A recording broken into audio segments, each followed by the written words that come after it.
Wir sind hier in London, Westminster Magistrates Court, wo Tommy Robinson einen Gerichtsfall hat, wo er wegen Harassment angeklagt wird von der Daily Mail, die ihn in einem Urlaubssetting nach seiner Meinung nach gestalkt haben und er dann die Journalisten darauf hingewiesen hat, dass sie die Kinder von Tommy Robinson gefährden. Die Daily Mail Reporter haben das anders gesehen. Die haben gesagt, die wurden bedroht von Tommy. Deswegen ist es jetzt so weit gekommen, dass ein Gerichtsfall stattfindet und Tommy ist erst seit einer Woche aus der Einzelhaft entlassen worden und steht nun wieder vor Gericht. Und was viele Leute nicht wissen, dieses Westminster Magistrates Court hat die Befugnis, ihn wieder ins Gefängnis zu bringen. Also es bleibt sehr spannend, wie die Geschichte über die Freiheit von Tommy Robinson ausgeht. Und ich werde jetzt noch ein paar Interviews führen. Why are you here today? Well, I'm here in support of Tommy Robinson, Stephen Yaxley-Lennon, as he's appearing in court as. Court number 3 at 10 o'clock. There's a crowd developing here. I came here about half an hour, 40 minutes ago, and it was half this size. It's now getting bigger and bigger and bigger. More people are coming. But we're still outnumbered by the press for some reason and by the police round the corner. There's 6 carloads of police, it's 8 now, 8 cars now, ready to go. So, and they're full of policemen, and there's a few out the front of the court as well. So do you expect something that the police maybe has to get in charge, or that they make a reason to get in charge? Well, as I said to an earlier interviewer, what worries me is that he's in court number 3 at 10 o'clock with 6 other people queuing up with him. So each one of them is going to get 5 minutes. So this isn't a hearing. This is going to be guilty, not guilty sort of situation. You know, guilty, or if you're guilty, you get sentenced or referred to Crown Court for a sentence. If you're not guilty, they'll either refer you to another hearing here or to a hearing in a Crown Court. So, and that's where I think we're at. Now, in between now and that next hearing, these magistrates have the power to remand the suspect into custody. That means put them back in prison. So do you think that's the main goal? I don't know. All I'm doing is warning people that they do have that power, and it comes down to, has the suspect got a previous history and been in prison before? Yes. And are they likely, or are they likely to interfere with witnesses? Now, these witnesses might well claim that, and their lawyers might be pressing for him to be remanded. And that will cause a lot of anger. Hence, I think the press interest and all the police here. Although I may be wrong, I hope I'm wrong. I hope it's just a straightforward, not guilty, off you go. We'll see you in a year, because he's still got another court case pending, and that's for not handing his pin over in Dover Court, if you remember that last year. Now, that court case was meant to have been heard in March this year. It's now been held over until October the 13th and 14th, I think, 2026. Not this year, next year. So that means that they seem to be lining these things up. So it looks like a lawfare against Tommy Robinson. Yes, yeah. But of course, our independent judiciary and the police would never do anything like that, would they? Thank you so much. That's okay. Thank you. As a journalist, why do you support Tommy Robinson in this court case? Well, I actually supported Tommy Robinson since maybe around 2017-18 kind of time, because that was about the time that I realised the press is hiding something from us. They always call him racist, etc., but they never actually say what he said. So back then I thought, I'll investigate. So I went down to one of his rallies, and he was one of the friendliest rallies I've ever been to. And at the end of it, I went to the pub. I think it's one of the Wetherspoons by Whitehall. And I was wearing an England shirt. Some guy at a bar, I was at a bar, some guy on the other side going, "Oi, he's wearing an England shirt. He's one of us. I'm going to buy him a pint." That was the moment I was sold. These are the far-right racist thugs that have been sold by the mainstream media, but that's nothing further than the truth. So, yeah, so since then I've met him, I've done some work for him, I filmed some of the rape of prison with him, and last week, when he came out of prison, I was with him when he visited Lydia, one of his supporters who was terminally ill. So, being a journalist and hearing that the Daily Mail is now accusing Tommy Robinson for harassment, And what do you think about it? Because we heard the story that he was on holiday and they were kind of a paparazzi-style mission to get pictures from his family. Well, I saw I remember the headline back last year. I think it was beginning of August, and then I also watched the video that Tommy did when he was sat down. He said, What's happening is what you've done to me, revealing the location and the faces of my family and my children. How would you like it as a proposition? It wasn't a threat, and to say that it was cause fear of violence is ridiculous because he explicitly said in the video that he wasn't going to do it.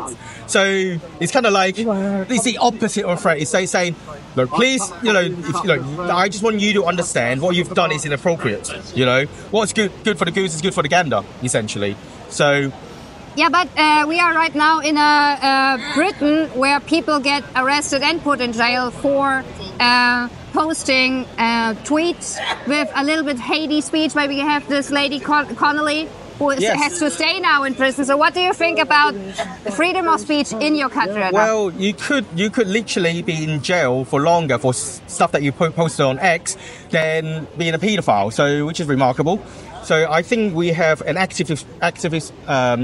a legal system infiltrated by activist judges which have an extreme leniency to people who are migrants or paedophiles. I don't know why they have this, but this is what it is.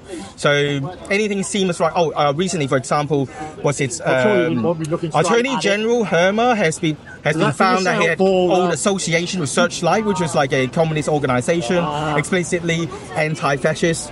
So yeah, I think the whole system is infiltrated. Hier sehen wir die Menschen, die auf Tommy Robinson warten.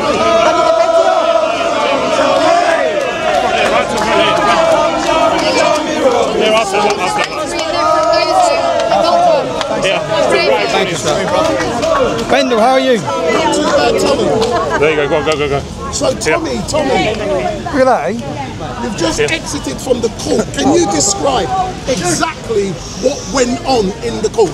I moan a lot about judges, but the judge today attempted to defend free speech. The prosecution, the state, wished to impose conditions which, as he said, his words not mine, curtail free speech. They wanted to be able to gag me totally so that I could not discuss anything about this case. But they also, my bail conditions would have meant that if you discussed anything about this case, they could essentially hold me on remand in prison. So the judge said it was too wide-ranging. He didn't agree with it, and then he told the prosecution you need to re-evaluate what you're asking for because it is a curtailment of free speech.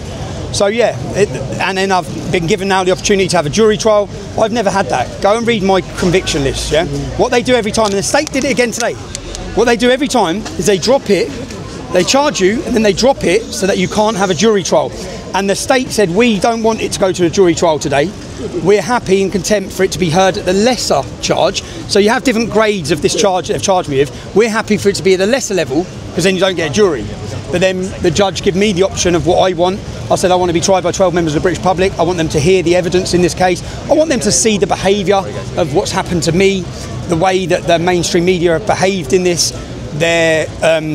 He did give me conditions, so he has given me conditions which I don't want to breach, which I feel still do curtail my speech, but he didn't want them to totally curtail it. So yeah, I don't. What are your conditions? My conditions are not to mention the names of these individuals. My conditions are not to go into, I believe, details of what's happened. It's exactly, I thought I'd come out of here and won't be able to tell people or explain to people what's gone on. Yeah. So if I wasn't able to do that, which I'm now not, then the cameras in my face now from the establishment media will today run headlines across the country which will imply something that hasn't happened. So then they win anyway. So you're in a war where they'll attack you with their lies, they'll attack you with their smears, they'll attack you with your time. Your time is spent fighting. They said, so now we go to Crown Court on the 3rd of July at Southwark. They believe it will be shifted to the Old Bailey, which is insane. There'll probably be 30 murder trials plus me for asking journalists some questions. I think the reality is, when you turn that camera on the mainstream media, they don't like what they see. And that's all I've attempted to do is say, oh yeah, I'm going to ask you some questions now. And they don't want to be asked questions. And do you know why they don't want to ask questions? Because they have never been asked questions. They have acted with impunity. They've lied, they've smeared, they've attacked. But everyone knows they've lied. I was looking up prior to this at the the trust in media across the whole of the European nations, all the European countries. Britain, the British public, have the least trust. Not the former communist states, where they know that the media lie, but the British public are now totally awake to the bullshit being fed to them, and their ability to spoon feed their narrative into the public is gone due to, look around you at these cameras, look, due to these cameras. These cameras, social media, I think if you're sitting at home in the public and you're wondering what role you have to play in what's currently happening, which is a mass awakening of populism, of nationalism, of pride, of patriotism, and it's a tidal wave that they can't stop. If you want to know what role you can play, you just need to share. You need to talk, you need to not curtail your speech, you need to speak freely about all these issues. And unfortunately, they wish to put people like me on trial. I'm on trial for guilty of two things, is being a decade ahead and talking about the issues a decade before. And the people who attacked me for discussing these options, these problems, are now sitting on mainstream TV shows acting like they're bringing it to light. I was saying, hold on a minute, you've crucified us, you've attacked us, but the establishment control the media, they don't want us having a voice. I have to be careful what I say, but we will now have the opportunity to have a Crown Court trial where, thankfully, due to citizen journalism, it won't just be the Daily Mail or the BBC sitting in court. It will be 20 upcoming, rising citizen journalists who are building their own mass followings, who are taking the war, because we're at war, it's a propaganda war being fed, being waged against us by the establishment and the controlled media. And there's a war going on, and the way we fight back is through citizen journalism, and it's good times. How many days have been set aside for the trial, and are you looking forward for the first time to be going before a jury? Do you know what? When they come in with these charges when I was in custody, I thought, again, I need a bit of a break from it. But then I can get myself in the mindset of I have to take every opportunity. As a journalist, I took the opportunity of going to prison. I thought, I'm a journalist. Do you know how many stories I've got to tell from prison? They give me the education, they give me the opportunity to make contact, to make inroads, to understand what's happening in the prison system. I'm going to take this opportunity to put the establishment media and their behaviour and their morality on trial for the British public. Before you go, Tommy, what you got for me? if you can hold that. You love these, don't you? We got the Urban Scoop t-shirt. I just want you to hold. Can I ask, is that a Slazenger logo? Yeah. I'm not wearing it, but Tommy. I just want you to hold it. Can I ask you, Urban Scoop, by the people, for the people, citizen journalism, get behind not just Urban Scoop if you're watching this. Any podcaster, anyone who's uncontrollable, anyone who doesn't need sponsorship, get behind them, the up and coming, the people who are bringing out and live streaming, share their content, subscribe to them, cancel your Netflix, cancel your Amazons, cancel your BBC, cancel all of them. Get behind the ground, people coming from the ground, Tommy, one thing... You got it? You got it? Big up. Buy these at Wendell.com. Tom, there's obviously hundreds of people that's come out to support you today. What's your message to them? My message to them is people have come from far and wide. I know I've had people coming up to me. It feels great. I'm sorry it's raining. I'm sorry you've travelled all this way for this quick moment. But so you know, I feel absolute love. That's all I've felt the whole time. Every time I go anywhere, I feel love. Do you know how many people have stopped me in the street since I just got out of jail? Pulling over in cars, giving me hugs. Everywhere I've gone. So again, it's not working. These attacks. I just think when I come out of here again, I think you've now put free speech on trial again. You idiots. You've just done it. I'm walking out. You're doing it again. Because what this is the ability to ask the question: is are we allowed as citizens to ask journalists questions? That's all. That's all. Are we allowed to or not? What's your opinion on the judge today and how it went? My opinion is he was fair. My opinion is he was fair. The judge was fair. He stood in to stop the state curtailing totally free speech. He made the point, if I'm reading this isn't right. You cannot use these conditions on him. This would prohibit him talking at all. And he will go to jail if he talks. And that's what they were asking for. Say that out loud. That's what they were asking for. They were asking to try and take away my speech based on this case. They put it in a category 2, which is they're saying jail. So the consequences are for this are jail. This is about causing fear. The establishment media have harassed, persecuted and targeted, not just me. And I've said it time and time again, you want to target me, target me. I was going to say I'm a big man, but I'm not a big man. You can do that, but when you start targeting innocent members of my family or friends and you publish images of them that was not needed. You don't need to publish images of innocent people in articles about me. If you want to lie to the public, and when you lie, I just now pull out this, I press one tweet and I get more views than you. So. Tommy, what do you think about the group from Americans coming over and looking for the freedom of speech in your country? What do I think? Yeah. They're going to be shocked with what they find.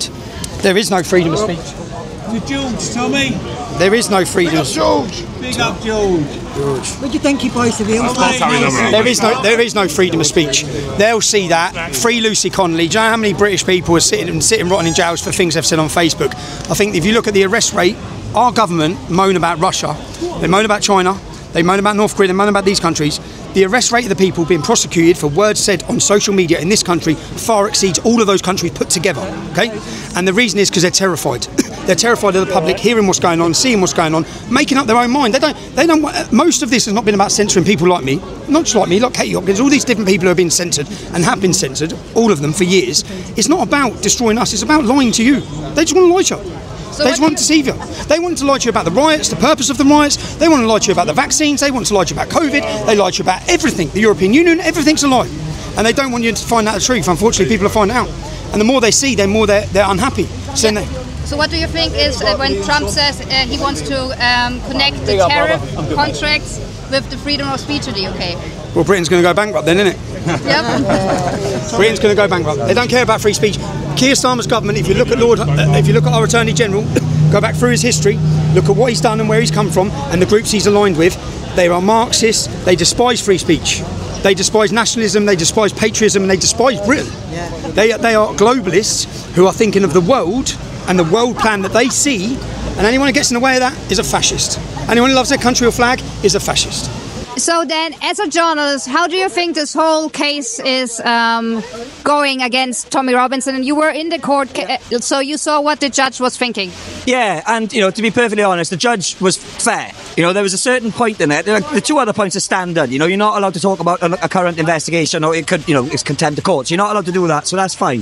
The third one was, something along the lines of, if anybody mentions any detail about the trial, Tommy's liable. So if Joe Bloggs, who lives in Scotland, has never met Tommy, tweeted, "Oh, this is the name of the person," Tommy gets in trouble. Or Nick Lowes. Or Nick Lowes. Yeah. Tommy will get in trouble. But, what the judge did is that he did hammer home the point to the prosecutor that this would curtail free speech. And, it's strange that even though we're supposed to live in a country where we have free speech, it's strange when you hear a judge stick up for free speech. So, we can say he was a fair judge from what I saw today. Tommy's obviously opted for a jury, so which will go to Crown Court. The next one is a listing for the 3rd of July, and that is for trial management, where they'll set a date then for the future trial. Tommy Robinson muss sich vor Gericht stellen, aber dieses Mal hat er eine Jury. Am 3. Juli startet das Verfahren wegen Harassment und Angst vor Gewalt gegenüber 2 Journalisten. Die Anklage wollte, dass Tommy Robinson keine Chance hat, über diesen Fall auf Social Media zu posten. Das würde dann wieder ein Contempt of Court ergeben und dass er sogar wegen einer dritten Partei Contempt of Court begehen würde, wenn man über diesen Fall auf Social Media berichten würde. Das ging dem Richter aber zu weit. Deswegen ist dieses nicht durchgekommen durch die Anklage und die Verteidigung ist sehr glücklich drüber. Wir sehen einfach, wie in Europa und in der UK, in Großbritannien, die Redefreiheit mit Füßen getreten wird und wie Lawfare gegenüber einem Journalisten betrieben wird, der eigentlich nur aufzeigen möchte, was in diesem Land falsch läuft.